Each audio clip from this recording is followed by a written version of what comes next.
শাইজি শামসুদ্দিন। বাংলার ঐতিহ্য। লাইক দিন, সাবস্ক্রাইব করুন এবং কমেন্ট করে জানিয়ে দিন আপনার মতামত। সকল তরিকার ভাই, আপন ভাই।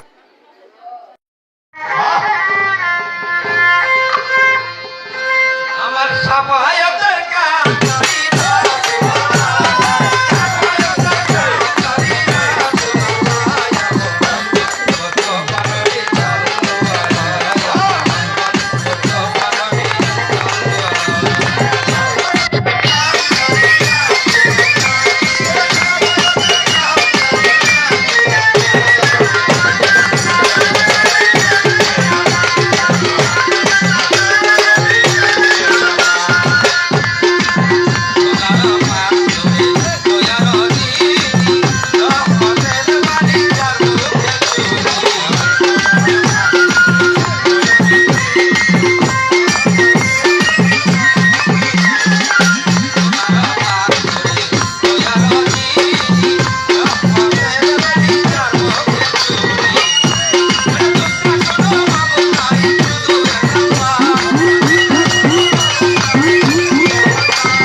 যখন নাকি বাণিজ্য করার জন্য বাইরে চলে গেলেন, মা আমেনা হঠাৎ করে একদিন রাত্রেবেলা স্বপ্নে দেখে তার নাকের ফুলটি হারিয়ে গেছে।